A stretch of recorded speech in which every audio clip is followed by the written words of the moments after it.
जो भारत का कानून है उसमें जो है एक सवाल है कि बड़े भाई के संपत्ति में छोटे भाई का क्या अधिकार होता है, क्या कहता है हमारा भारत का कानून। देखिए, सबसे बड़ा है कि जो बड़े भाई हैं, मान लेते हैं कि घर परिवार में अब वो छोटे से बड़े हैं, मतलब समझ सकते हैं ना कि जो छोटा भाई हैं और अब 3 ही भाई हों, ऐसा नहीं है, कोई बड़ी बात नहीं, लेकिन जो बड़े भाई हैं उनकी बात कर रहे हैं, है ना।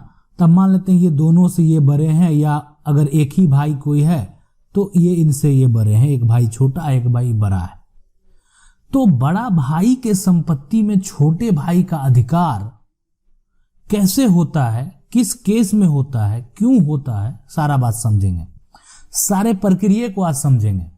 ठीक है, तो चलिए आगे बढ़ते हैं। सबसे पहले देखते हैं, देखिए सबसे पहले ये होता है कि एक पहला केस जो आता है, यहाँ पे समझने वाली बात है कि मान लेते हैं कि पिता भी हैं और बड़ा भाई भी हैं, बड़ा भाई भी वर्तमान में है, छोटा जो है ना उसका जन्म नहीं हुआ है। ये हो सकता है कि छोटा का जन्म नहीं हुआ है, बड़ा के नाम से संपत्ति रजिस्टर हो गया, ये प्लॉट रजिस्टर हो गया, छोटा के नाम से नहीं हुआ। आगे चल के अगर इन फ्यूचर ये सब कुछ जो है ये बड़ा के नाम पे है, बेचने का अधिकार भी बड़ा फिलहाल है, लेकिन कानूनी तौर पे छोटा का भी इसमें 50 का अधिकार होगा। आई बात समझ में। इसलिए कि ये जो जमीन है एक तरह से वो ज्वाइंट, जब फैमिली था आपस में, परिवार में कोई भी किसी तरह का बंटवारा नहीं था और बड़ा भाई के नाम से लिया गया और पिता के द्वारा लिया गया, तो छोटा भाई का पूरा अधिकार होगा, है ना। कि वो अगर यहाँ पर पिता के द्वारा लिया गया, बड़ा भाई के नाम से लिया गया और छोटा का जन्म नहीं हुआ है, तो भी छोटा भाई का पूरा अधिकार होगा। चलिए दूसरा केस समझते हैं। दूसरा ये है कि पिता नहीं है ना, पिता है ही नहीं, बड़ा भाई भी है, ठीक है, और छोटा भाई भी है, परिवार में कोई भी किसी तरह का बंटवारा नहीं हुआ है, बंटवारा हुआ ही नहीं। अब देखिए, अलग कौन साबित करता है कि आप अलग हैं? सीधी सी बात है, या तो आप एक बड़े पोस्ट पे हैं, आपको बेहतर इनकम है, आपके लिए प्रूफ करना आसान हो जाता है कि मैंने अपने जो है प्रॉपर्टी को, अपने जो मेरा इनकम है, बिल्कुल जो लोग खरीदते हैं तो आजकल के युग में तो हर चीज़ वहाँ पे देना होता है कि आपका पैसा इतना कहाँ से आया, बहुत तरह की चीज़ें हैं। तो लेकिन जो बड़ा भाई है, अगर मान लेते हैं कि ज्वाइंट फैमिली है, कोई बंटवारा नहीं हुआ है, कोई बंटवारा का मतलब अलग अलग सबके नाम से ज़मीन नहीं है, और कुछ अगर मान लेते हैं बड़ा भाई के द्वारा खरीदा गया, वो जैसे खरीदा गया हो, वो जैसे खरीदे हो, उससे कोई मतलब नहीं है, तो छोटा का पूरा कानूनन अधिकार होगा। जब परिवार में बंटवारा नहीं है, कोई भी किसी तरह का पैतृक संपत्ति का बंटवारा नहीं हुआ है, तो सीधी सी बात है कि बड़ा भाई उसके मालिक होंगे, उसको पूरा जो है एक तरह से केयर करते होंगे, उसको संभालते होंगे, जायदाद को देख रेख करते होंगे।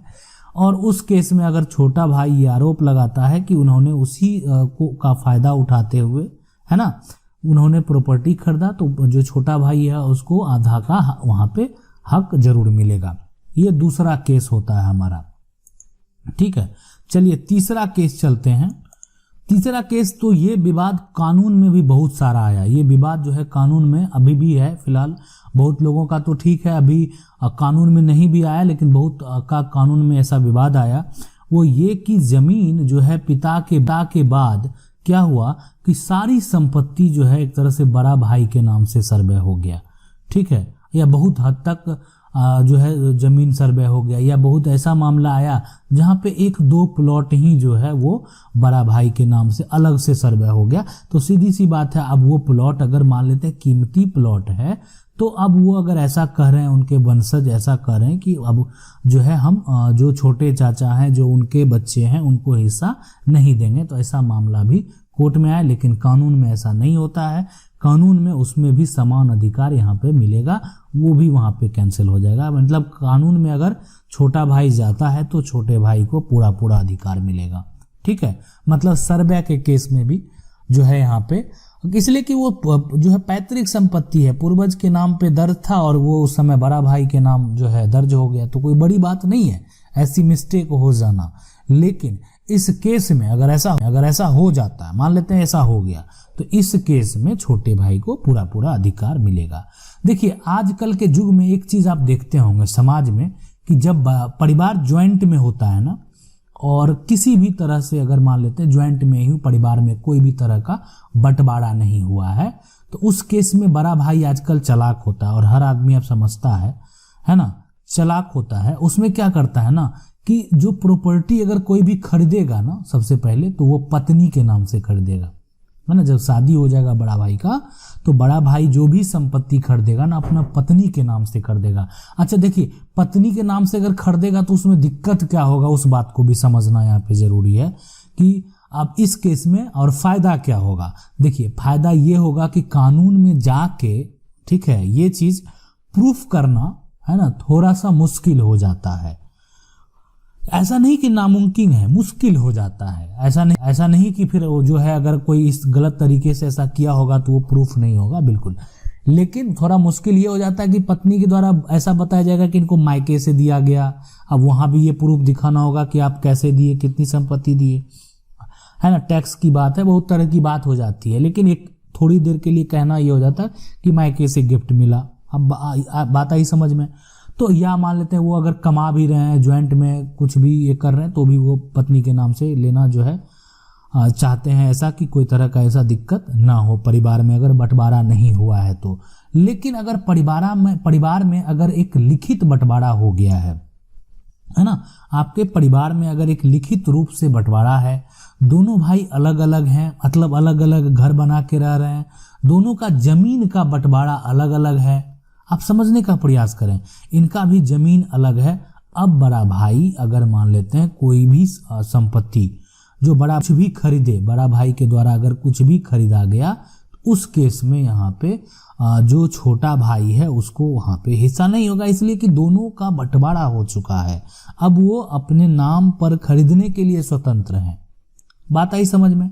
लेकिन अगर परिवार में बंटवारा नहीं हुआ है तो वो एक जो भी खरीद रहे हैं, अगर अब दूसरी चीज होता है कि कहीं ना कहीं एक इनकम का भी स्रोत देखा जाता है। कई बार ऐसा मामला हुआ कि मान लेते हैं कि छोटा भाई कोर्ट में चला गया और बड़े भाई का भी एक अलग से बिजनेस है, सर्विस है, उसमें उनको इनकम है।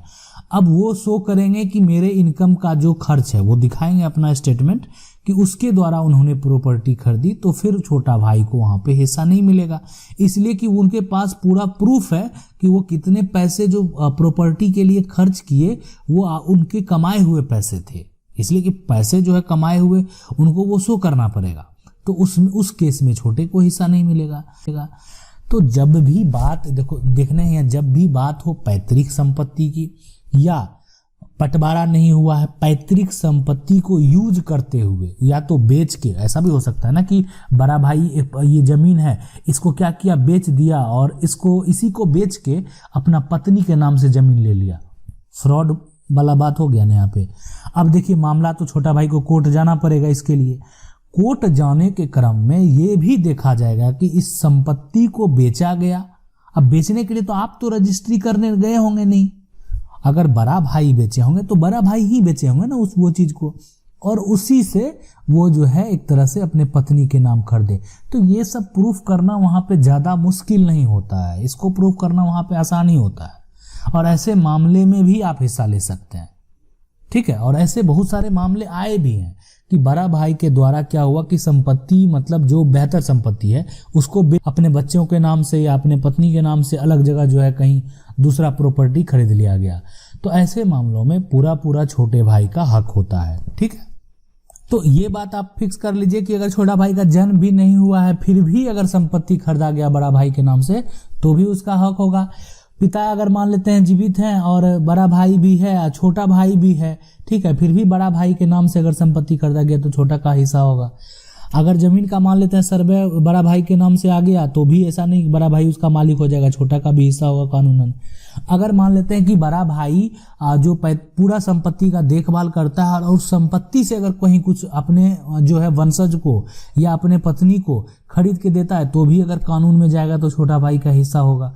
तो ये सारे चीज हैं, ऐसी सारे प्रक्रिया हैं कि अगर मतलब वो पैसे को जो एक तरह से बंटवारा नहीं हुआ है, अगर दो भाई के बीच में बंटवारा नहीं हुआ है तब बड़ा भाई अगर मान लेते हैं अपने नाम से या अपने पत्नी के नाम से किसी तरह का संपत्ति बिना कोई एक्स्ट्रा इनकम के खरीदते हैं, तो उस केस में अगर वो इस इनकम को प्रूफ नहीं करते, मतलब हो सकता है बेच के खरीदे या उसी संपत्ति से कमाया हुआ संपत्ति से वो संपत्ति खरीदे, तो उस केस में भी छोटा भाई का पूरा अधिकार होता है।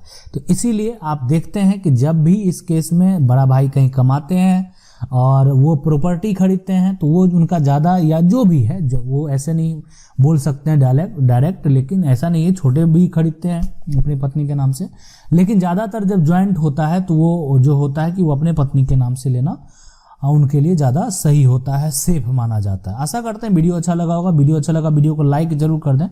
चैनल को पहली बार देख रहे हैं सब्सक्राइब करके जो बेल आइकन है उसको जरूर दबा लीजिए। मिलते हैं अगली वीडियो में, तब तक के लिए जय हिंद।